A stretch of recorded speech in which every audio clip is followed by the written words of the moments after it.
ইন্না ইদ্দাতাশ শুহুরি ইনদাল্লাহি 12 শাহরা ফি কিতাবিল্লাহি ইয়াওমা খালাকাস সামাওয়াতি ওয়াল আরদ মিনহা আরবাআতুন হুরুম।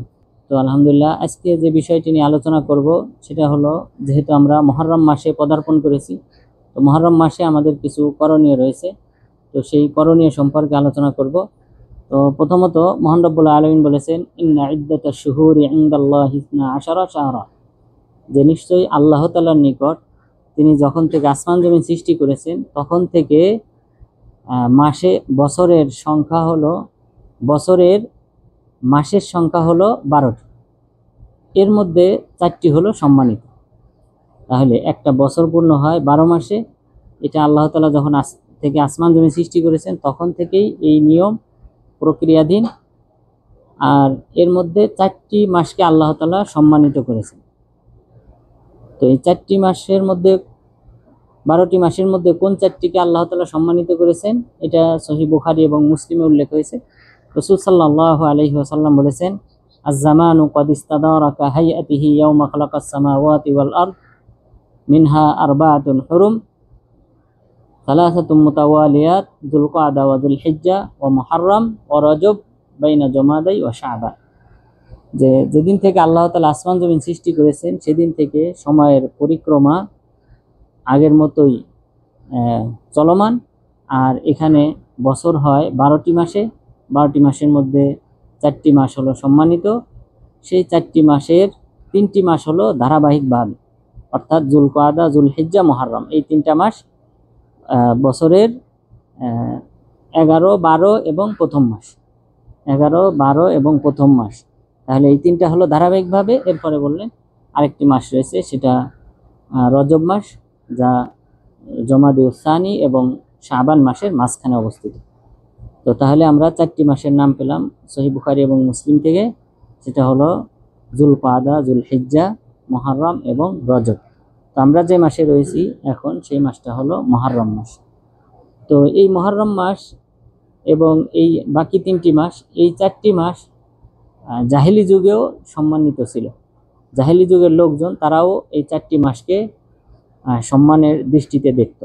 মহান রব্বুল আলামিন সেই সম্পর্কে বলেছেন, ইন্নামান নাসিউ জিয়াদাতুন ফিল কুফর ইউদাল্লু বিহিল্লাযিনা কাফারু, যে ইন্নামান নাসি জিয়াদাতুন ফিল কুফর, অর্থাৎ সময়কে বিলম্ব করা, পিছিয়ে দেওয়াটা, এটা হলো আরো বড় কুফরি। অর্থাৎ এই আয়াতটা নাজিল হয়েছিল, এর পিছনে কারণ আছে, শানে নুজুল রয়েছে। সেই শানে নুজুল হলো যে মক্কার কুরাইশরা তারা এই 4 মাস প্রথম যে 3 মাস রয়েছে যুলকাদা, যুলহিজ্জা এবং মুহররম, এই 3 মাস লাগাতার যুদ্ধ বিগ্রহ বন্ধ রাখাটা এটা তাদের জন্য কষ্টকর ছিল। এই জন্য তারা কি করত, তারা এই মুহররম মাসটাকে পিছিয়ে দিত। মুহররম মাসে যুদ্ধ বিগ্রহ হালাল করত, আর সফর মাসে যুদ্ধ বিগ্রহ বন্ধ রাখত।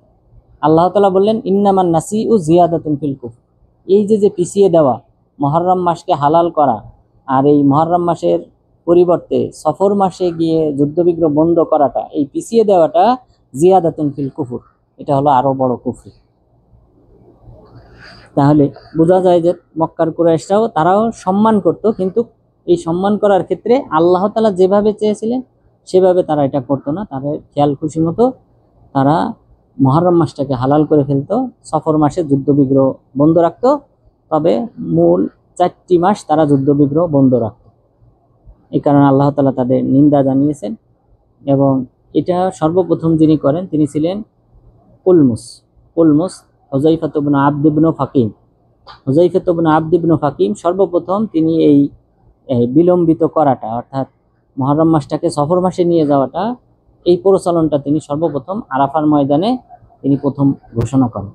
তারপর থেকে তার সন্তান আব্বাদ এবং তার সন্তানরা বংশধারায় তারা এটা করত। আল্লাহ তাআলা এটার নিন্দা জানিয়েছেন। এরপর এই 4 মাসে আমাদের করণীয় কি, বর্জনীয় কি, তার মধ্যে মহান রব্বুল আলামিন এই আয়াতে উল্লেখ করেছেন, একটা বিষয় উল্লেখ করেছেন, সেটা হলো ফালা তাযলিমু ফীহিন্না আনফুসাকুম, তোমরা এই 4টি মাসে বিশেষ করে নিজেদের উপর জুলুম করো না। তো জুলুম এটা সাধারণত 3 প্রকার।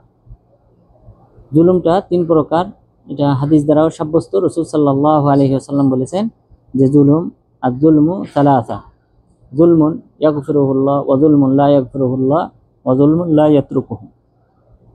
এক প্রকার জুলুম যেটা আল্লাহ তাআলা ক্ষমা করেন না, আরেক প্রকার জুলুম যেটা আল্লাহ তাআলা ছেড়ে দেন না, আরেক প্রকার জুলুম যেটা আল্লাহ তাআলা ক্ষমা করে। তো অন্য শব্দে যদি আমরা বলি 3 প্রকার জুলুম, তাহলে বলা যায় যে জুলমুল আবদি লিরব্বি, কোনো বান্দা তার রবের প্রতি জুলুম করবে, এটা হলো প্রথম জুলুম। আর এটাকে বলা হয় শিরিক, কারণ মহান রব্বুল আলামিন বলেছেন ইন্না শিরকা লাযুলমুন আযীম, নিশ্চয়ই শিরিকটা হলো সবচেয়ে বড় জুলুম। তাহলে যেহেতু আল্লাহ তাআলা ইবাদত পাওয়ার যোগ্য, সেখানে আল্লাহ তাআলার ইবাদত না করে মাখলুকের ইবাদত করা হয়, পীরের পায়ে সিজদা করা হয়, মাজারে সিজদা করা হয়, মাজারে মৃত ব্যক্তির কাছে সন্তান চাওয়া হয়, রোগ মুক্তির জন্য দোয়া করা হয়, এটি সব মাখলুক কেন্দ্রিক। ইবাদত পাওয়ার যোগ্য হলেন আল্লাহ তাআলা, কিন্তু আল্লাহ তাআলাকে বাদ দিয়ে এই যে মাখলুক, এদের কাছে যে চাওয়া হয়, এটা হলো সবচেয়ে বড় জুলুম। এই কারণে আল্লাহ তাআলা এই জুলুমটা ক্ষমা করবেন না। তাহলে প্রথম প্রকার জুলুম শিরিক, তাহলে এই 4 মাসে বিশেষভাবে শিরিক করা যাবে না। দ্বিতীয় প্রকার জুলুম জুলমুল আবদি লিনাফসি, বান্দা তার নিজের উপর জুলুম করবে।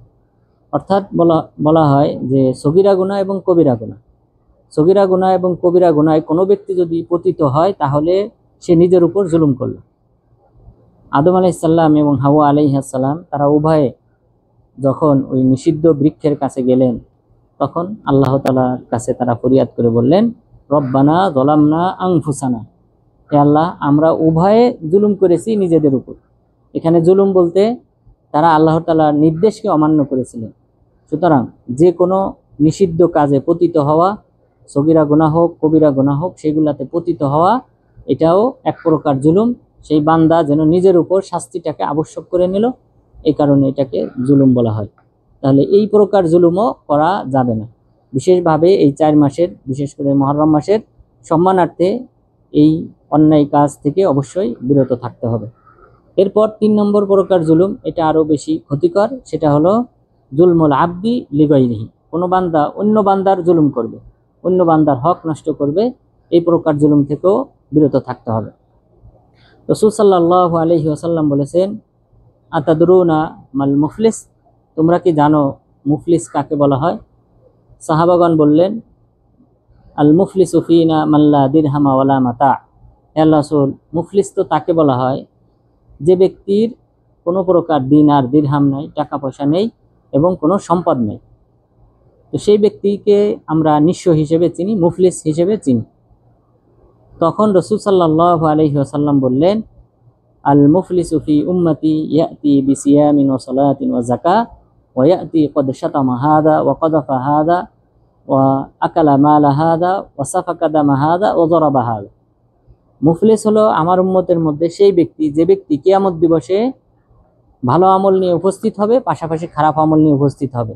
ভালো আমলের মধ্যে সালাত, সিয়াম, যাকাত নিয়ে উপস্থিত হবে, পাশাপাশি সে কদ শাতামা হাদা, কোনো ব্যক্তিকে গালি দিয়েছে, অথবা কদ কযাফা হাদা, অথবা কোনো ব্যক্তিকে মিথ্যা অপবাদ দিয়েছে, ব্যভিচারের মিথ্যা অপবাদ দিয়েছে। ও আকালা মালা হাদা, কোনো ব্যক্তির সম্পদ অন্যায়ভাবে গ্রাস করেছে, কারো ফ্ল্যাট দখল করেছে, বাড়ি দখল করেছে, জমি দখল করেছে, অথবা সম্পদ টাকা ঋণ নিয়েছে ফেরত দেয় না। যে কোনোভাবেই অন্যায়ভাবে যদি কোনো ব্যক্তির সম্পদ ভক্ষণ করা হয়, তাহলে সেটা সেই কাজ সে করেছে। এবং ওয়াসাফাকা দামা হাদা, কোনো ব্যক্তিকে হত্যা করেছে। এরপর ওয়াজারাবা হাদা, কোনো ব্যক্তিকে প্রহার করেছে, চড় দিয়েছে, থাপ্পড় দিয়েছে। এই যে জুলুম, বান্দার হক নষ্ট করেছে, এই বান্দার হক নষ্ট করা এই জুলুমটাও রয়েছে, পাশাপাশি ভালো আমলও রয়েছে। এরপর কিয়ামত দিবসে যখন ফয়সালা করা হবে, তখন এই পাওনাদারদের, যাদের উপর সে জুলুম করেছিল, তাদেরকে তার ভালো আমলগুলি দিয়ে দেওয়া হবে। এক সময় ভালো আমল শেষ হয়ে যাবে, তখন এই পাওনাদারদের যে সকল অন্যায় কাজ রয়েছে, ফাহিশি পাপ রয়েছে, সেই পাপগুলি তার উপর চাপিয়ে দেওয়া হবে। সুম্মা তুরিহা ফিন্নার, এরপরে জাহান্নামে নিক্ষেপ করা হবে। এই ব্যক্তি তো মুফলিস, নিঃস্ব, যে এক সময় ভালো আমলও ছিল, কিন্তু সে ভালো আমল তার কোনো কাজে আসে নাই, পরিশেষে সে জাহান্নামী হয়েছে। তো এই যে এটা হলো বান্দার হক নষ্ট করার যে জুলুম, এই জুলুম থেকেও আমাদেরকে অবশ্যই এই 4 মাসে, বিশেষ করে এই মুহররম মাসে অবশ্যই বিরত থাকতে হবে। এর পিছনে কারণ কি, যে এই 4 মাসে আমরা এই অন্যায় অশ্লীল কাজ অন্য মাসেও হারাম, কিন্তু এই 4 মাসে কেন হারাম? কারণ এই 4 মাসের সম্মান স্বয়ং আল্লাহ তাআলা দিয়েছেন। এই মাসগুলিতে অন্যায় অশ্লীল কাজ থেকে বিশেষভাবে বিরত থাকতে বলেছেন। এই মাসগুলিতে যদি কেউ অন্যায় অশ্লীল কাজে লিপ্ত হয় তাহলে তার শাস্তির পরিমাণ বৃদ্ধি করে দেওয়া হয়েছে।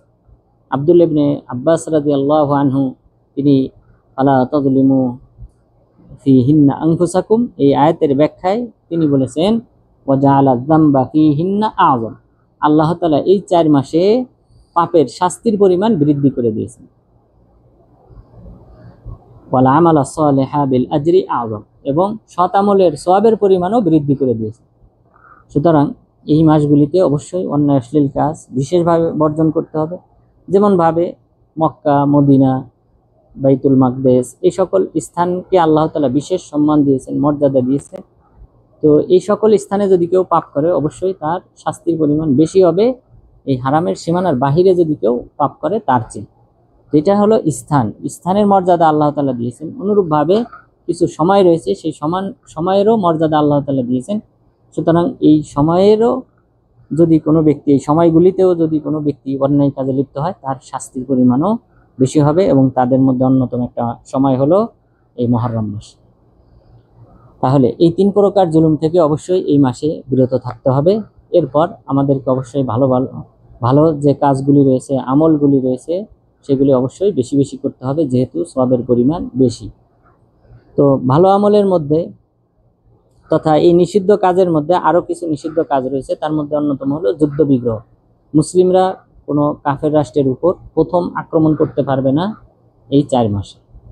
মহান রব্বুল আলামিন বলেছেন ইয়াসআলুনাকা আনিশ শাহরিল হারামি কিতালিন ফি কুল কিতালুন ফি কাবীর, তারা আপনার কাছে জানতে চায় যে এই সম্মানিত মাসগুলিতে যুদ্ধ বিগ্রহ করা সম্পর্কে। আপনি বলেন এই 4 মাস তথা এই সম্মানিত মাসগুলিতে যুদ্ধ বিগ্রহ করা হলো জঘন্যতম অপরাধ। তাহলে মুসলিমরাও, অন্যরাও, কাফেররাও বিরত থাকবে, মুসলিমরাও বিরত থাকবে। প্রথম আক্রমণ করতে পারবে না মুসলিমরা কোনো কাফের রাষ্ট্রের উপর এই 4 মাসে। তবে যদি কাফেররা আক্রমণ করে তাহলে অবশ্যই মুসলিমরা যুদ্ধ করতে পারবে। মহান রব্বুল আলামিন অপর আয়াতে বলেছেন আশ-শাহরুল হারামু বিশ-শাহরিল হারাম, হারাম মাসের পরিবর্তে। অর্থাৎ এই সম্মানিত মাসে যদি কেউ আক্রমণ করে অবশ্যই মুসলিমরা তার জবাব দেবে। এছাড়াও রাসূল সাল্লাল্লাহু আলাইহি ওয়াসাল্লাম সম্পর্কে জাবের বিন আব্দুল্লাহ রাদিয়াল্লাহু আনহু তিনি বলেছেন লাম ইয়াকুন ইয়াগজু ইল্লা ইদা ইউগজা। রাসূল সাল্লাল্লাহু আলাইহি ওয়াসাল্লাম এই সম্মানিত মাসগুলিতে তিনি নিজে যুদ্ধ করতেন না, তবে কেউ যদি আক্রমণ করত তাহলে তিনি সেটা প্রতিহত করতেন। তাহলে প্রতিরোধ যুদ্ধ যেটা, সেটা অবশ্যই মুসলিমরা করতে পারবে, কিন্তু প্রথম আক্রমণ সেটা এই মাসগুলিতে করতে পারবে না। অর্থাৎ যেহেতু আল্লাহ তাআলা এই মাসগুলিতে বিশেষ সম্মান দান করেছেন, সুতরাং সেটা আমাদেরকে অবশ্যই ফলো করতে হবে। এছাড়াও জাহিলি যুগে তারাও এই মাসগুলিকে সম্মান করত। আবু রাজা আল আতারুদি রাহিমাহুল্লাহ তিনি মুখাজরাম অর্থাৎ রাসূল সাল্লাল্লাহু আলাইহি ওয়াসাল্লামের যুগে ইসলাম গ্রহণ করেছেন, কিন্তু রাসূল সাল্লাল্লাহু আলাইহি ওয়াসাল্লামের সাথে সাক্ষাৎ হয়নি। এই কারণে ওনাকে সাহাবী বলা যায় না, ওনাকে মুখাজরাম বলা হয় বা তাবেঈ বলা হয়। তো তিনি বলেছেন আমরা জাহিলি যুগে এই মুহররম মাস যদি আসতো তথা এই হারাম মাস, সম্মানিত মাসগুলি যখন আসতো, তখন আমরা আমাদের যে তীরের ফলা আছে সেগুলি আমরা খুলে ফেলতাম, অর্থাৎ যেন যুদ্ধ বিগ্রহ না হয় এই জন্য আমরা তীরের ফলা খুলে রাখতাম। তাহলে এখান থেকে বোঝা যায় যে তারাও এই মাসগুলিকে সম্মান করত এবং এই মাসগুলিতে যুদ্ধ বিগ্রহ করতো না, তবে শুধুমাত্র মুহররম মাসটাকে তারা মাঝে মধ্যে পিছিয়ে নিত। এরপর এই মাসগুলিতে আমাদের ভালো আমলগুলি বেশি বেশি করতে হবে। সেই ভালো আমলের মধ্যে সবচেয়ে বেশি যেটা উল্লেখ হয়েছে হাদিসে সেটা হলো সিয়াম পালন করতে হবে। এই মুহররম মাসে বেশি বেশি সিয়াম পালন করতে হবে পুরা মাস। এ ব্যাপারে আবু হুরায়রা রাদিয়াল্লাহু আনহু তিনি বলেন সুইলা রাসূলুল্লাহ সাল্লাল্লাহু আলাইহি ওয়াসাল্লাম আইয়ুস সালাতি আফদাল বা'দা সালাতিল মাকতুবা, যে ফরজ সালাতের পরে কোন সালাতের গুরুত্ব সবচেয়ে বেশি, কোন সালাতটা সবচেয়ে বেশি শ্রেষ্ঠ, কোন নামাজটা সবচেয়ে উত্তম ফরজ সালাতের পরে, তখন তিনি বললেন যে আসসালাতু ফি জাওফিল লাইল, রাতের আধারে সালাত আদায় করাটা তথা তাহাজ্জুদের সালাত আদায় করাটা এটা হলো সর্বোত্তম। যেহেতু এই সময় আল্লাহ তাআলা প্রথম আসমানে নেমে আসেন এবং বলতে থাকেন, তোমাদের মাঝে কে আছে আমার কাছে দোয়া করবে, আমি তার দোয়া কবুল করব, আমার কাছে চাইবে আমি তার চাওয়া পূরণ করব, আমার কাছে পাপ ক্ষমা চাইবে আমি তার পাপ ক্ষমা করব। এইভাবে আল্লাহ তাআলা ডেকে ডেকে বলতে থাকেন যখন রাতের 2/3 চলে যায়। সুতরাং শেষ রাতে তাহাজ্জুদের সালাত আদায় করাটা এটা হলো সবচেয়ে উত্তম ফরজ সালাতের পর। এরপর ওই সাহাবী পুনরায় আবার প্রশ্ন করলেন যে আইয়ু সিয়ামি আফদল বাদা শাহরি রমাদান, হে আল্লাহ রাসূল, রমজান মাসের পরে সর্বোত্তম সিয়াম কোনটি? তখন তিনি বললেন আফদলুস সিয়ামি বাদা রমাদান সিয়ামু শাহরিল্লাহিল মুহাররম, যে রমজান মাসের পরে সর্বোত্তম সিয়াম হলো আল্লাহ তাআলার মাস মুহররম মাস। তাহলে মুহররম মাসে সিয়াম পালন করাটা এটা হলো সবচেয়ে উত্তম সুন্নত তথা নফল সিয়ামের মধ্যে। আর এখানে রাসূল সাল্লাল্লাহু আলাইহি ওয়াসাল্লাম একটা শব্দ ব্যবহার করেছেন, এটা গুরুত্বপূর্ণ, সেটা হলো সিয়ামুল্লাহ শাহরুল্লাহিল মুহররম, আল্লাহ তাআলার মাস, যেটাকে বলা হয় মুহররম মাস। তো সব মাসই আল্লাহ তাআলার, কিন্তু বিশেষভাবে এই মাসকে আল্লাহ তাআলার দিকে নিসবত করা হয়েছে এই মাসের সম্মানার্থে। যেমন বাইতুল্লাহ বলা হয় আল্লাহর ঘর, কাবা ঘরকে। বাইতুল্লাহ তো প্রতিটা মসজিদ বাইতুল্লাহ, আল্লাহর ঘর, কিন্তু বিশেষভাবে কাবাকে কেন বাইতুল্লাহ বলা হয়? সম্মানার্থে, আল্লাহর দিকে নিসবত করার কারণে বাইতুল্লাহর মান সম্মান মর্যাদা আরো বেড়ে গেছে। অনুরূপভাবে এই মুহররম মাসের দিকে নিসবত করার কারণে মুহররম মাসের মান সম্মানও অনেক বেশি। তাহলে এটা হলো সুন্নত সিয়াম বা নফল সিয়াম, এই মুহররম মাসে রাখাটা হলো সর্বোত্তম। আর এই সিয়ামের মাঝে একটা সিয়াম রয়েছে বিশেষভাবে, সেটা হলো আশুরা তথা মুহররমের 10 তারিখে, যেটা আমাদের মদিনাতে তথা সৌদি আরবে এটা হবে শনিবারে। মুহররম মাসের সিয়াম 10 তারিখের যে সিয়ামটা রয়েছে আশুরা, সেই সিয়ামটা হবে সৌদি আরবের শনিবার আর বাংলাদেশের হবে রবিবার। তো এই আশুরার সিয়াম এটা গুরুত্বপূর্ণ একটা সিয়াম, এটার একটা ইসলামী ইতিহাস রয়েছে এবং সেটা মুসা আলাইহিস সালামের সাথে সম্পৃক্ত। আব্দুল্লাহ ইবনে আব্বাস রাদিয়াল্লাহু আনহু তিনি বলেন, রাসূল সাল্লাল্লাহু আলাইহি ওয়াসাল্লাম মদিনায় আসলেন, আসার পর দেখলেন ইহুদিরা এবং খ্রিস্টানরা তারা সিয়াম পালন করে এই আশুরার দিন মুহররমের 10 তারিখে। তখন তিনি ইহুদিদেরকে জিজ্ঞাসা করলেন, কেন তোমরা সিয়াম পালন করো? তখন তারা বলল যে হাদা ইয়াউমুন আযীম নাজ্জাল্লাহু ফীহি মূসা ওয়া কওমা ওয়া গররাকা ফিরআউনা ওয়া কওমা, যে এটা একটা মহান দিবস, যে দিবসে আল্লাহ তাআলা মূসা আলাইহিস সালামকে এবং তার সম্প্রদায়কে নাজাত দিয়েছিলেন, মুক্তি দিয়েছিলেন, আর ফিরাউন এবং তার সম্প্রদায়কে সমুদ্রে নিমজ্জিত করেছিলেন। ফাসামা মূসা শুকরা ফানাহনু নাসুমু, মূসা আলাইহিস সালাম আল্লাহ তাআলার শুকরিয়া আদায় স্বরূপ সিয়াম পালন করেছিলেন, সুতরাং আমরাও সিয়াম পালন করি। তখন রাসূল সাল্লাল্লাহু আলাইহি ওয়াসাল্লাম বললেন, ফানাহনু আহাক্কু ওয়া আওলা বিমূসা মিনকুম, আমরাই তো বেশি হকদার আমাদের ভাই মূসা আলাইহিস সালামের অনুসরণ করার তোমাদের চেয়ে। তো এরপর রাসূল সাল্লাল্লাহু আলাইহি ওয়াসাল্লাম নিজে সিয়াম পালন করেছেন, সাহাবাদেরকে সিয়াম পালনের নির্দেশ দিয়েছেন। তাহলে এই আশুরার সিয়াম এটা তিনি নিজে রেখেছেন, সাহাবাদেরকে নির্দেশ দিয়েছেন, এবং সাহাবাদের যে বাড়িঘর ছিল মদিনার আশেপাশে, হাওয়ালিতে, কিবলাতাইনে, এরপর উহুদের পাশে, এই সব জায়গায় তিনি ঘোষণাকারী পাঠিয়ে দিতেন। এ ব্যাপারে রুবাই বিনতে মুআউযিজ রাদিয়াল্লাহু আনহা তিনি বলেন, আরসালা রাসূলুল্লাহি সাল্লাল্লাহু আলাইহি ওয়াসাল্লাম গাদাতা ইয়াউমি আশুরা ইলা দুয়ারিল আনসার আল্লাতী হাওলাল মাদিনা ফাকাল মান আসবাহা সাইমান ফালিউতিম্মা সাওমা ওয়া মান আসবাহা মুফতিরান ফালিউতিম্মা বাকিয়াতা সাওম, যে তিনি মদিনার আশেপাশে যে সকল আনসারদের বাড়িঘর ছিল তাদের কাছে ঘোষণাকারী পাঠালেন এবং ঘোষণা করলেন যে তোমাদের মধ্যে যারা সিয়াম পালন করা অবস্থায় সকাল করেছে তারা সিয়ামটাকে পূর্ণ করবে, আর যারা সিয়াম পালন করে নাই তারাও না খেয়ে অবস্থান করবে, অর্থাৎ এই দিনের এই সম্মানার্থে তারা যেন না খেয়ে থাকে। অর্থাৎ তাদের সেটা সিয়াম হবে না যদি তারা নিয়ত না করে, যদি সকালের কোনো নাস্তা করে খাবার খায় তাহলে ওই সময় তাদের সিয়াম হবে না, কিন্তু ওই দিনের সম্মানার্থে তারা অন্তত না খেয়ে থাকবে বাকি দিনটা। তো এইভাবে ঘোষণাকারী তিনি প্রেরণ করতেন। এরপর হিন্দ বিন আসমা আল আসলামী রাদিয়াল্লাহু আনহু তিনি বলেন যে রাসূল সাল্লাল্লাহু আলাইহি ওয়াসাল্লাম তাকে বললেন, মুর কওমাকা ফালিয়াসুমু হাদাল ইয়াউম ইয়াউমা আশুরা, যে তুমি তোমার সম্প্রদায়ের লোকদেরকে অর্থাৎ আসলাম গোত্রের লোকদেরকে তুমি জানিয়ে দাও তারা যেন এই আশুরার দিন সিয়াম পালন করে। তাহলে এইভাবে তিনি বিভিন্ন জায়গায় বিভিন্ন স্থানে দূত প্রেরণ করতেন যেন তারা এই আশুরার দিন সিয়াম পালন করে। তো এই আশুরার দিনে সিয়াম পালন করা, আমরা আশুরা মানে 10 তারিখ, মুহররমের 10 তারিখ, তবে এর সাথে 9 তারিখও যুক্ত করতে হবে। 9 তারিখটাও যুক্ত করতে হবে দুইটা কারণে, যেটা হাদিসে উল্লেখ করা হয়েছে।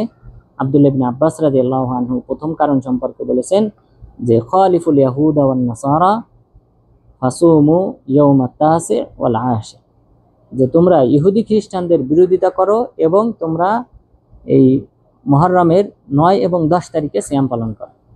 তাহলে ইহুদি এবং খ্রিস্টানদের বিরোধিতা করার কারণে 9 তারিখ সিয়াম পালন করতে হবে, যেহেতু তারা একদিন পালন করে, আমরা 2 দিন পালন করলাম, সুতরাং ইহুদিদের সাথে আমাদের মিল হবে না। আরেকটা কারণ, সেটা অপর হাদিসে উল্লেখ করা হয়েছে যে মাখাফাতা আইয়াফুতানি সিয়ামা ইয়াউমি আশুরা, যে 9 তারিখে সিয়াম পালন করবা, কারণ যেন 10 তারিখের সিয়ামটা ছুটে না যায়। কারণ অনেকে হয়তো মাস কখন শুরু হয়েছে এটা অনেকে হিসাব রাখে না, তো সে যেন 9 তারিখ থেকে শুরু করে, যেন তার 10 তারিখটা ছুটে না যায়। তাহলে এই দুইটা কারণ হাদিসে উল্লেখ করা হয়েছে। তাহলে 9-10 সিয়াম পালন করতে হবে, অথবা 10-11। তাহলে আমরা সৌদি আরবের সময় হিসেবে আমরা শুক্রবার শনিবার, তাহলে 9-10 তারিখ, অথবা শনিবার এবং রবিবার, এই 2 দিন আমরা সিয়াম পালন করব ইনশাআল্লাহ। আল্লাহ তাআলা যেন আমাদেরকে সেই তৌফিক দান করেন, আমিন। এখন এই আশুরার সিয়াম পালন করলে তার ফজিলত কি? রাসূল সাল্লাল্লাহু আলাইহি ওয়াসাল্লাম বলেছেন, ওয়া সিয়ামু ইয়াউমি আশুরা আহতাসিবু আলাল্লাহি আন ইউকাফিরা সানাতাল্লাতী ক্বাবল, যে আশুরার দিন সিয়াম পালন করলে আমি আশা করি আল্লাহ তাআলা ওই ব্যক্তির পিছনের 1 বছরের পাপ ক্ষমা করে দিবেন। তো এটা আমাদের একটা বিরাট একটা প্রাপ্তি যে আল্লাহ তাআলা আমাদের বিগত বছরের 1 বছরের পাপ ক্ষমা করবেন শুধুমাত্র এই 10 তারিখের সিয়াম পালন করার কারণে। এরপর রাসূল সাল্লাল্লাহু আলাইহি ওয়াসাল্লাম তিনি তামান্না করেছিলেন, লাউ ইশতু লা আসুমান্না তাসি, আমি যদি জীবিত থাকি আগামী বছর তাহলে অবশ্যই আমি 9 তারিখে সিয়াম পালন করব। কিন্তু রাসূল সাল্লাল্লাহু আলাইহি ওয়াসাল্লাম জীবিত ছিলেন না, বরং এর 2 মাস পর তিনি মারা যান। যেহেতু মুহররম মাস তিনি মারা গিয়েছেন 12ই রবিউল আউয়াল।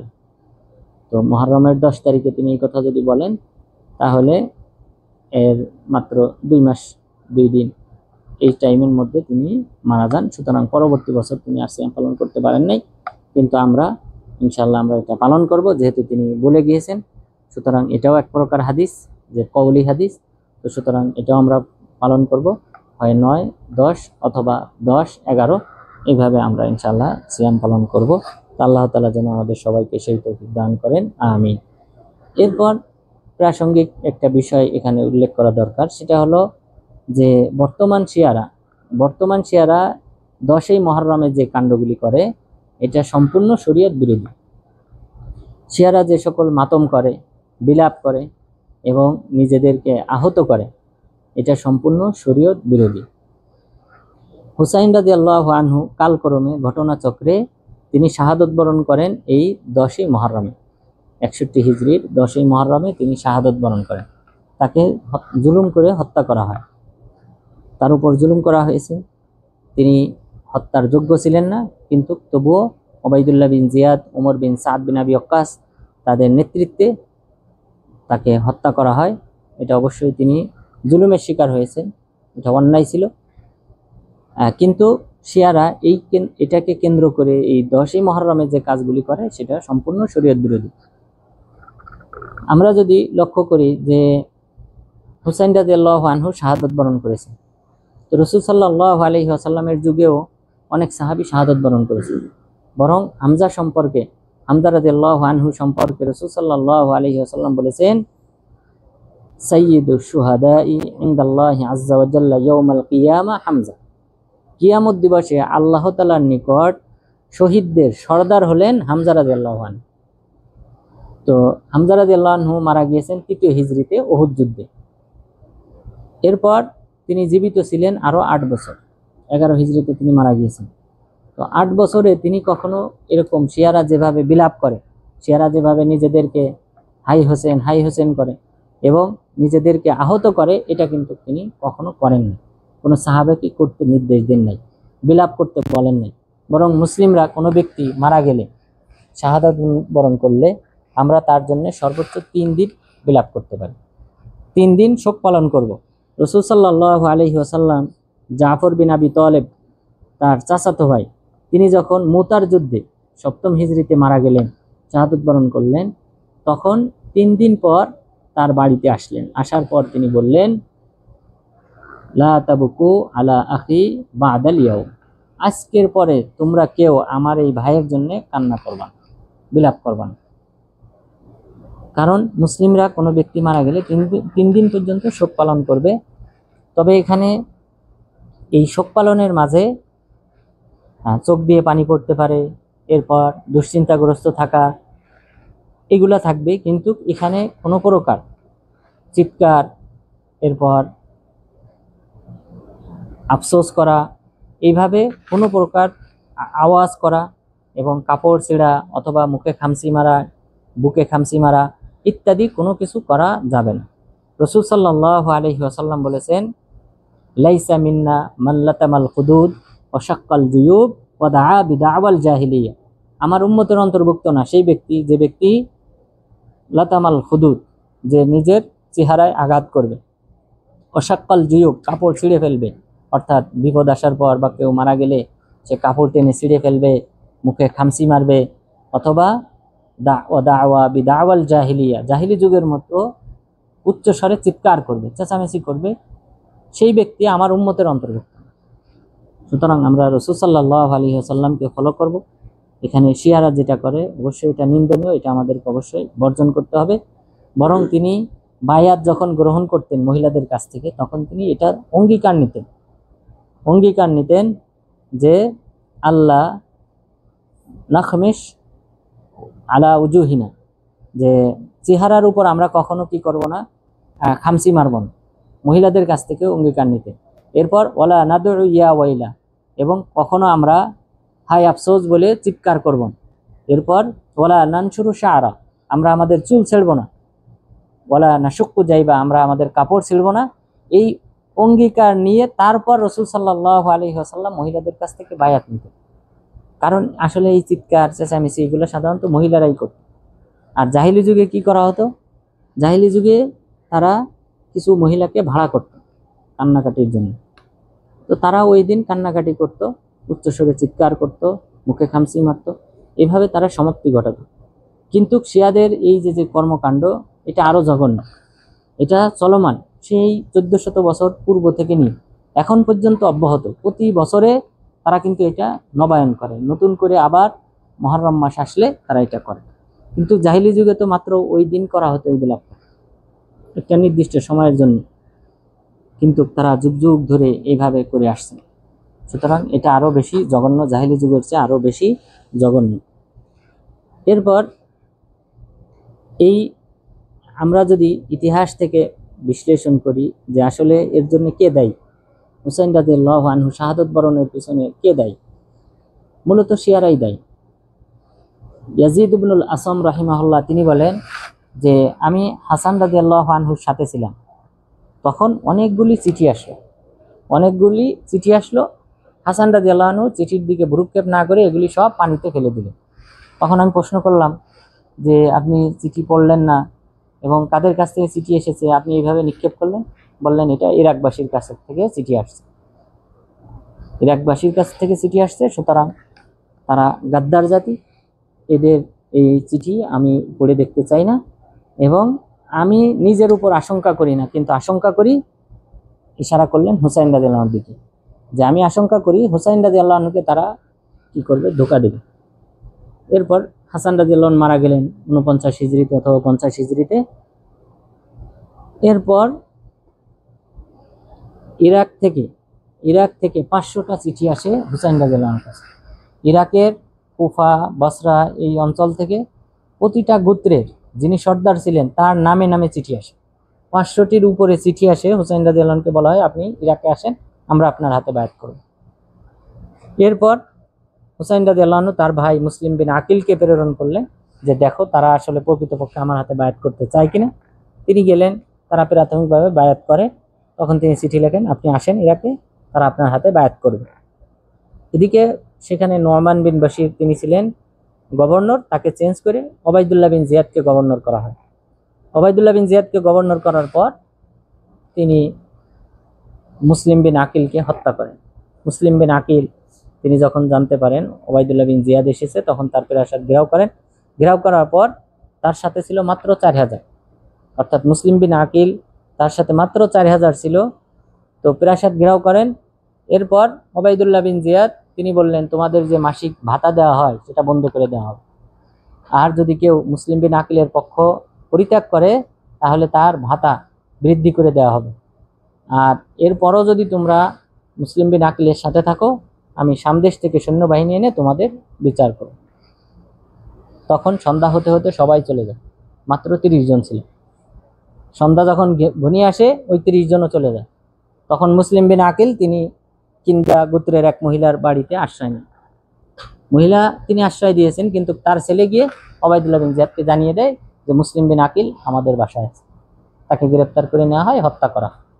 হত্যার পূর্বে তিনি বললেন আমাকে একটা ওসিয়ত করার সুযোগ দেওয়া হোক। তখন ওসিয়ত করলেন ওমর বিন সাদ বিন আবি ওয়াক্কাস, তিনি ওবায়দুল্লাহ বিন জিয়াদের সেনাপতি ছিলেন। তাকে বললেন যে আমি মনে করি তুমি আমার সবচেয়ে নিকটবর্তী বংশের লোক, তো তোমার কাছে ওসিয়তটা করি যে তুমি হুসাইন রাদিয়াল্লাহু আনহুর কাছে চিঠি লিখবে যে ইরাকবাসী গাদ্দারি করেছে, তোমাকে মিথ্যা বলেছে, আমাকে ধোঁকা দিয়েছে এবং ধোঁকাবাজদের কোনো মতামত গ্রহণ করা যায় না। এই উক্তি তিনি করেন এবং এটা ওমর বিন সাদ তিনিও চিঠি লিখে হুসাইন রাদিয়াল্লাহু আনহুর কাছে পাঠিয়ে দেন। কিন্তু হুসাইন রাদিয়াল্লাহু আনহু তিনিও মদিনায় ফিরে আসার চিন্তা করেছিলেন, কিন্তু তার সাথে যারা ছিল তারা আবার পরামর্শ দিল যে না, মুসলিম বিন আকিলকে হত্যা করা হয়েছে, তার প্রতিশোধ নিয়ে তারপর আমরা মদিনায় ফিরব। কিন্তু ওনার সাথে মাত্র 70 জন। এখানে ওবায়দুল্লাহ বিন জিয়াদের, ওমর বিন সাদের আন্ডারে ছিল 4000 ঘোড়সওয়ার বাহিনী, তাহলে কিভাবে বদলা হবে? এরপর আল্লাহ তাআলা যেভাবে চাইলেন এরপর হুসাইন রাদিয়াল্লাহু আনহুকে সেখানে হত্যা করা হয়। তো এখানে এই যে ওমর বিন সাদের সাথে সৈন্যবাহিনী যারা ছিল, এখানে ওই ইরাকের যারা চিঠি লিখেছিল সেই সর্দাররাও ছিল। হুসাইন রাদিয়াল্লাহু আনহু তাদের দেখে দেখে বললেন এই তুমি না আমাকে চিঠি দিয়েছিলে যে বায়াত করবে, তুমি আবার কিভাবে ওবায়দুল্লাহ বিন জিয়াদের সৈন্যবাহিনীতে থাকো? এইভাবে তাদের দেখে দেখে তিনি এইভাবে তিরস্কার করলেন। সুতরাং শিয়ারাই দায়ী হুসাইন রাদিয়াল্লাহু আনহুর এই শাহাদত বরণের, এবং তারাই গাদ্দারি করেছে, তারাই ধোঁকা দিয়েছে, এরপর এখন মাতম করে। তো সুতরাং এটা একটা ধোঁকাবাজি। তো আল্লাহ তাআলা মুসলিম উম্মতকে এই শিয়াদের এই চক্রান্ত থেকে যেন হেফাজত করেন, এবং আল্লাহ তাআলা যেন আমাদেরকে এই মুহররম মাসের যে করণীয় রয়েছে, বর্জনীয় রয়েছে, সেগুলি যথাযথভাবে পালন করার মাধ্যমে আল্লাহ তাআলার নৈকট্য অর্জন করার তৌফিক দান করেন। আমিন। আকুলু কওলি হাযা ওয়াস্তাগফিরুল্লাহ লি ওয়া লাকুম ওয়া লিসাইরিল মুসলিমিন।